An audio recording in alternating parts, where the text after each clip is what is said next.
Good morning, everyone. It's Tuesday, and outside here in Rochester it is pouring with rain. It's pouring down with rain, raining, wet and dreary, and it's dark. Dark. Makes you feel like it's night time, and it isn't. It's Tuesday morning. So good morning, everybody. Alexa, good morning. Good morning, and happy International Men's Day, celebrating the positive value men bring to the world, their families and communities, highlighting positive role models, and raising awareness of men's well-being. Alexa, what's the date today? Good morning, Crystal. Today is Tuesday, the 19th of November. Alexa, what's the date today? It's Tuesday, the 19th of November. Alexa, what's the time, please? The time is 8:41 a.m. Alexa, can you tell me a joke? What's the difference between a weasel and a stoat? A weasel is weaselly recognized, but a stoat is stoatly different. Alexa, whose birthday is it today? Today's famous birthdays include American Internet Computer Software Executive, CEO of Twitter and Square Jack Dorsey, American media mogul, entrepreneur, and philanthropist Ted Turner, American actress and singer Allison Janney, American actor, film director and producer Jodie Foster, and American actor Adam Driver. Right, Alexa, who is Jodie Foster? Alicia Christian Jodie Foster is an American actress and filmmaker. She has received numerous accolades, including 2 Academy Awards, 3 BAFTA Awards, 3 Golden Globe Awards and a Primetime Emmy Award. She was also honored with the Golden Globe Cecil B. DeMille Award in 2020 and the Honorary Palme d'Or in 2021. Alexa, how old is Jodie Foster? Jodie Foster is 62 years old. 62. I grew up with Jodie Foster. Alexa, what films has Jodie Foster starred in? I know about 73 movies which star Jodie Foster, including The Silence of the Lambs, Taxi Driver, Elysium, Inside Man, and 69 more. Yeah, she's a great actress, Jodie Foster, and she's still acting. I've watched a load of her films growing up with her. She's in her 60s. So yeah, we're all getting older. Pop stars that I adored are in their 50s and 60s. Actors and actresses are in their 50s, 60s and 70s that I grew up watching when I was a child at home with my parents. So everybody's getting older. And it's important that we make the most of our time with the family that we've got, and it's most important that we look after ourselves and make the time most of the time that we've got. But I'm afraid that these horrible things that are going on in the world right now are just not stopping, and people don't think. They don't think that quarrelling isn't worth it. It isn't. One minute you're here, the next you're gone. It's not worth it. It's not worth arguing. It's not worth quarrelling. It's just not worth it. So I just stand back, and if someone wants to yell at me, do something to me, go ahead. You're wasting your time, not mine. If you want to waste your time, then you waste it. I'm getting on with mine. I mean, I'll just walk past it. You know, keep trying that dog business with me. It just won't wash. They're not ruining my life. My mum sits at home in her flat all miserable. She does. And, you know, I don't want that to happen to me when I'm 70 or just sat there while other older people have got family that look after them and their daughters and that take them out for lunch, etc. I am the only one child left in my mother's family because my brother's dead and so is my sister. had things been different when I was a kid and we lived in a normal family, it would have been different. But because of what happened, you know, I'm the only child left, and my mum is just bitter. And I can understand that. I can understand why she's bitter and she's feeling crap. But I want to help her. She won't let me help her. So I have no choice. There is something going on that I don't know about, because when my mum says they want you to get cross with me, she won't elaborate and tell me who they are. Who is this they that want me to yell and shout and get cross with my mother? So all I can do is go up and see her, and even though she seems bitter and cross, I'm not stopping, you know. I'm not stopping. I lost my dad. I lost my sister. My sister, I didn't even know she was obviously that ill. She was going to die, and that's it. I was kept away from my sister. They wouldn't let me see my sister. I still haven't gotten over the loss of my sister. I've never forgotten her. But so many things went on. I was away from the family for 22 years up in Gloucestershire. I didn't know what was going on in my sister's life. She stopped talking to me when she got married. Up until she got married, I was writing to my sister. My sister and I were exchanging things. She gets married and I don't hear from my sister anymore. So I lost touch with my sister. I really didn't know my sister as a young woman. Didn't see her very much. And my family were not telling me the truth. They weren't telling me that my sister was very ill. As my mum does a lot of the time, she you know, oh, everything's okay, everything's all right, and it isn't, and it wasn't. So you know, it's just me and my mum. My mum hasn't seen her sister. She hasn't seen any of her family since she's been down in Kent. None of them have come down to see my mother. So she is very bitter. You know, they weren't a close-knit family. When I was living with my mum and dad up in London, we hardly ever saw anybody because my dad was a horrible man. He was one of these controlling men that wanted my mum to himself, and she couldn't even see her family. So that's what's happened. This is what the after effects of domestic abuse is. Being afraid of your partner and being controlled by them.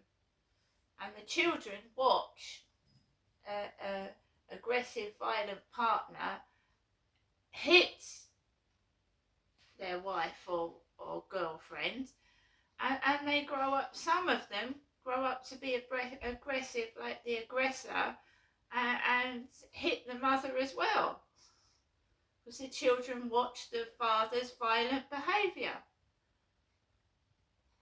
And it's come to light that women are doing it to men. They are committing domestic abuse on men, and you know, children watch the mother swear and hit the father, and they start swearing and hitting him as well, you see. It's disgusting, but that is another reason why I do not want another relationship again. I don't. I've been through at least 2 or 3 relationships where there's been physical violence and very aggressive behaviour, smashing of my property, smashing it up, tipping sofas up, throwing my belongings all over the floor, throwing things like glass, and it's dangerous. I could have been killed. And I don't want it. I mean, getting a guy to come up to me, right, on the field, you know, why don't you meet somebody on the field that walks a dog? This guy comes up to me, starts a conversation. He seems pretty normal. I said, I don't want a relationship, nothing physical. And he tells me lies. He says, we just go for a walk around the field. I'll look after you. I'm a bachelor. I'm not going to do anything. And lies, look, liars. And then his girlfriend tells me he's been a violent man. He's been violent. He's thrown things, smashed things, lost his temper. Complete no-no. I want to get out of it. And he tries to touch me. And he lied, look. He's a bachelor, he's not interested in women, then why is he putting his hands all over me? No thank you. So, another woman would have slapped him. They would have. I didn't, I just walked away from it. As you do, I'm soft and quiet when I'm with other people and they know it. Trying to make out I'm some kind of evil person that loses their temper. It's because there you go. So I got away from him. He started what felt like stalking and following me, and then I don't like doing it. I went, stay away from me. You don't live here. Leave me alone. Hasn't come near me since. I've seen him wandering about. And I'm sure he's got lots and lots of friends, because I'm sure that people in prison, serial killers, have had lots and lots and lots of friends, and rapists have had lots and lots of friends that support them, right? But I'm sorry, I stood up for myself. I don't care how many friends he's got, as long as he stays away from me and doesn't touch me, that's fine by me. When someone doesn't take no for an answer.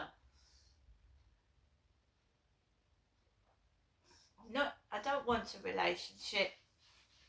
Everyone they come into my life, see that I'm soft, see that I'm kind, straight, oh, have you got some money? I haven't got any money. And they start controlling your finances, telling you what to do, even to where to sleep.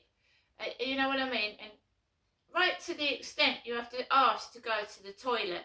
That sounds funny, but that has been true, especially in my mother's case.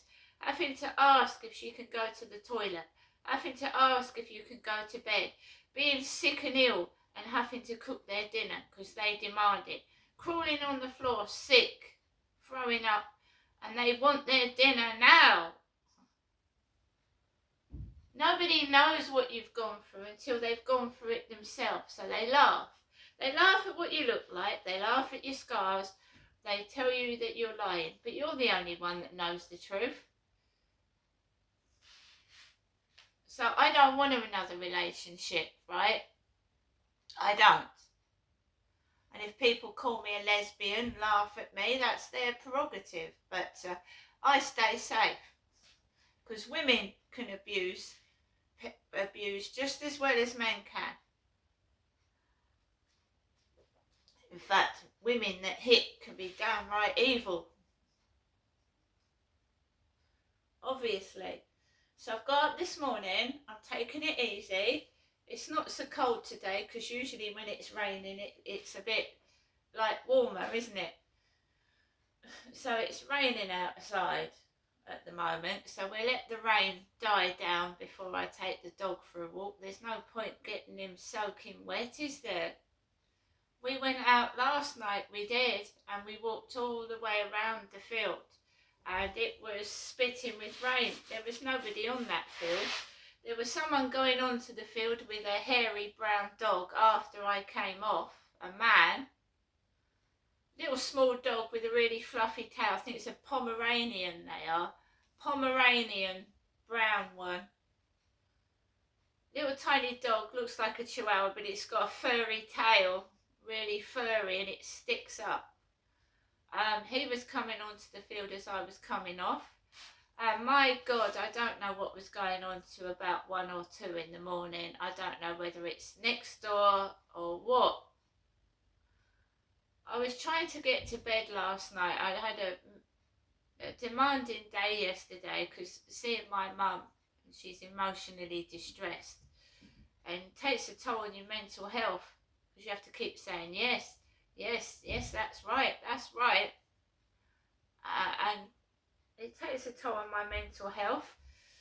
And I was mentally exhausted when I got home, and I was also just very tired, and I just wanted to lie down and rest, and all you could hear is bang, bang, bang till 2 in the morning.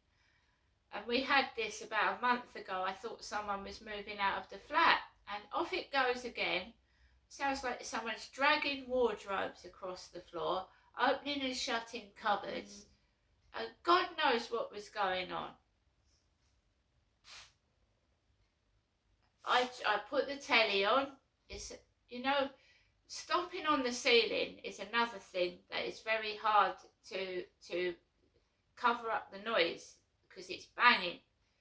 But also, it's dragging along furniture, right? It's awful. It's an awful sound. You can't go to sleep like that. Bang, bang, bang, bang, bang. Right up till 2 in the morning, and I just laid down. I thought, you will go to sleep eventually. They will stop eventually. I mean, if they go on all night, if it's someone getting up for work, they ain't gonna be very awake, are they? If it's next door and they've got kids, you know, what the hell?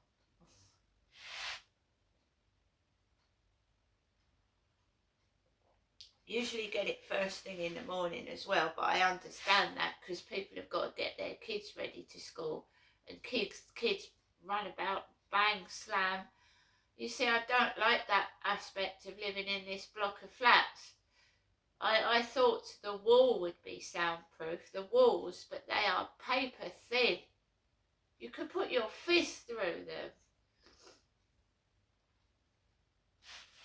It's the same when I go into the doctor's surgery. I can hear the doctor talking to another patient in the next room. When you go to the dentist, obviously you can hear what the dentist is saying in the room. Outside, you can hear the conversation. These things they're not private.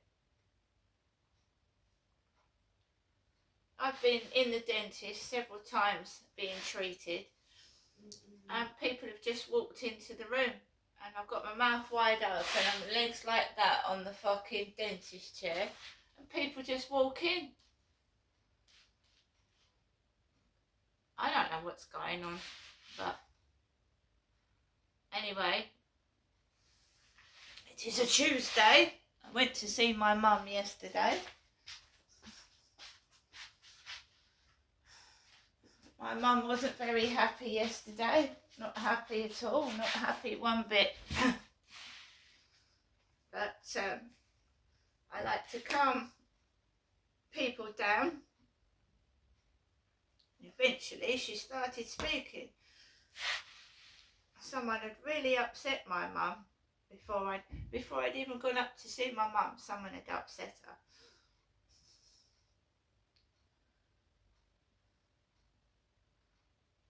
So, Tuesday, not a lot to do today. It's raining.